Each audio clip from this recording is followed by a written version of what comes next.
All right, jmcGarage here in this week's JMC Garage Talk video.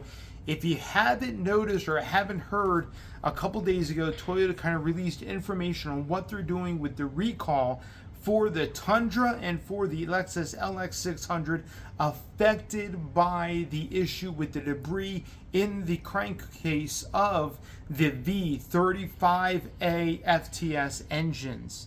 Now, just to give a little background, these engines were brought under recall, I would say, I think almost about 2 months ago, at least maybe a month and a half ago. And what Toyota was claiming is that debris, machining debris, got into these engines, and I did a whole video about this. I did a whole video on what I thought was the issue with this particular engine versus other similar twin-turbo V6 designs.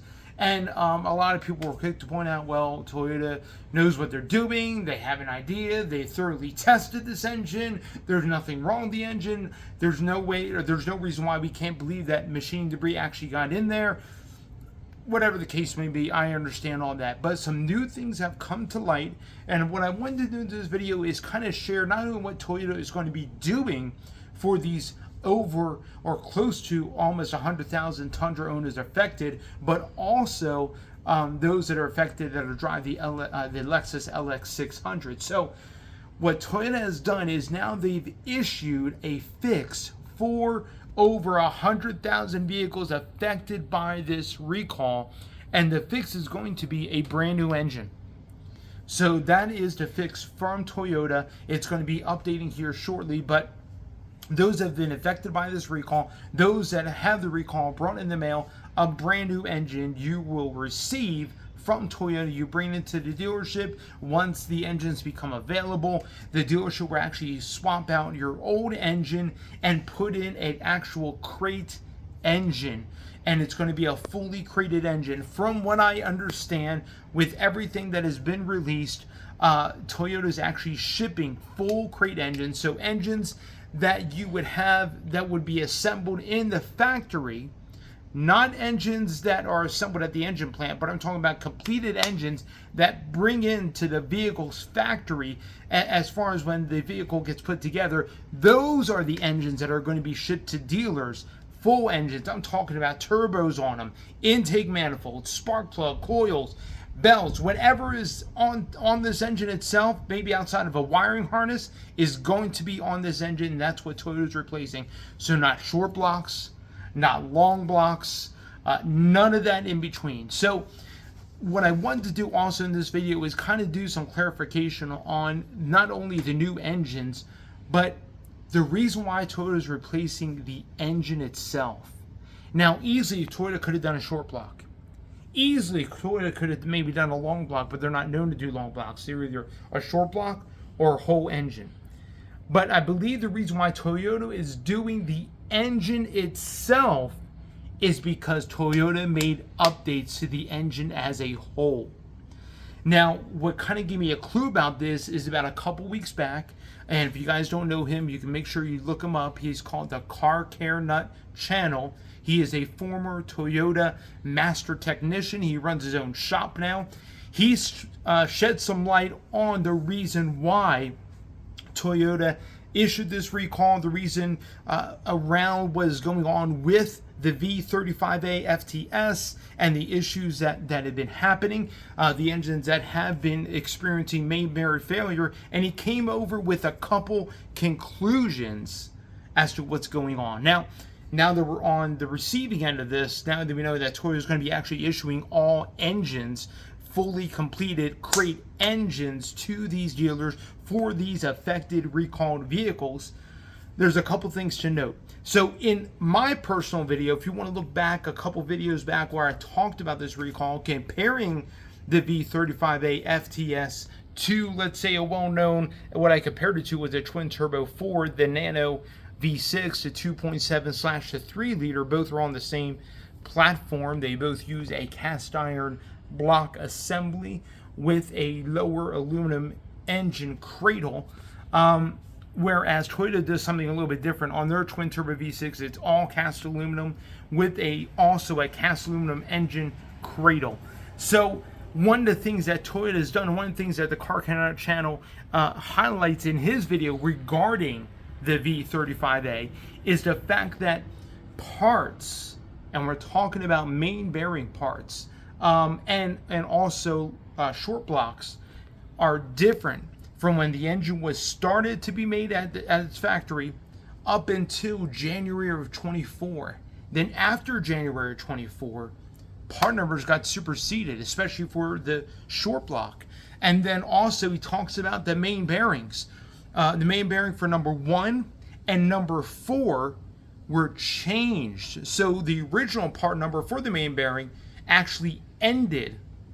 And I don't know if they released a new part number yet, but they probably did. So Toyota has done some modifications, and I believe that's why they may not have changed the engine design as a whole, but they've updated the main bearings, especially the main bearings that have a lot of load on them, which is number 1, which was failing on a lot of these, and which is the very first bearing that's up against where the crank pulley would be that drives a lot of the accessories. And then number 4, which is all the way in the back by the rear main seal, which the torque converter gets bolted up to, the flywheel gets bolted up to. So number 1 and number 4 main bearings have been updated and changed for this new engine. So all new engines that Toyota is producing for the V35A FTS and moving forward are going to have the updated parts inside of them. So it kind of leads me to believe that Toyota noticed that there was an issue with the main bearings. And I will say this, maybe it wasn't a design issue. I think a part of it was a design issue, but also Toyota's making some enhancements and changes to maybe beef up. I don't know about the main bearing cradle, but I believe the main bearings themselves on this engine to handle a little bit more stress that a twin turbo V6 inherently will produce. So good for Toyota on that. They realize they're an issue. Now, is Toyota going to come out and say that? Probably not. You know, for them to come out and admit that part of their original design was flawed and they had to update it, they're not going to say that. They're going to still blame it on machining debris, but I find it kind of funny and ironic that they're not just shipping long blocks. They're not just shipping, maybe even long blocks or short blocks. They're shipping whole engines from everything that's going to be included. So when they take out your old engine, they're going to replace it with everything and nothing will be switched over. Usually with a long block, you have intake manifold switched over, turbo switched over, maybe some other accessories, some other things switched over, maybe like valve covers, coil, stuff like that. That's not happening with this recall. The fix for it is a whole complete engine. Just like if you were to order it as a customer, I want a new engine. They're going to ship you a whole complete engine. That's what Toyota is doing. So good for Toyota on doing that. Good for Toyota kind of stepping up and I can't imagine the cost. Somebody said, and there's a few rumors online that the engines cost upwards of $30,000 a pop. That's $30,000 US dollars a pop. I really don't see that really. I mean, here's the thing. Toyota is shipping these engines out the door, not only to continue to build the Tundra, but also now to their dealers to do these recalls. I don't think it costs them $30,000 to make the engine. As you, a consumer, if you wanted to buy the engine, sure, they're going to charge you $30,000. But I believe the dealers, they're probably producing raw materials, producing these engines. They're probably getting away with like maybe $10,000, maybe $12,000 is what it actually costs Toyota to actually build these engines, is what it's costing them. And it's probably what's going to, I mean, I'm sure at the end of the day, when all these recall warranty claims are done, it may be cost, as one vehicle gets updated, up to $30,000. But anyway, so I wanted to do some clarification in this video, just what Toyota is now doing and kind of my observations, especially as I watch other channels. You know, if you haven't checked out the Car Nut channel, please check him out. Check out his video as he does observations and kind of goes into detail, part number superstitions, different things. That it's kind of strange how Toyota has changed some things So it goes beyond the theory of just machining debris in those engines that have been affected. Just saying. Please do your research. Just don't count me, but it's just a little unique. And I wanted to kind of do a conclusion from my original video. I believe Toyota has updated their design. Maybe they've updated even the engine cradle to handle maybe some thicker, bigger main bearings in number 1 and in number 4. Ironically enough, 2 and 3 have not been updated or changed. So just a kind of a quick idea, an overview, and what Toyota is doing regarding the recall for the Tundra, regarding the recall for the LX600.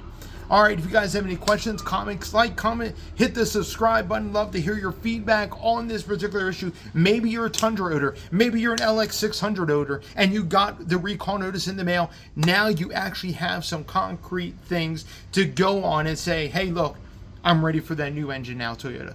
And I think it's pretty cool that Toyota's stepping up. We've seen other automakers do that. We've seen Ford do that with the hybrid Maverick. We've seen even Chevy do that with even the 2.7 that had block issues in the Colorado, and I believe even the Silverados were affected. Anyway, it's good to see Toyota step up and actually replace these engines. All right, you guys be blessed, and we will see you on the next one.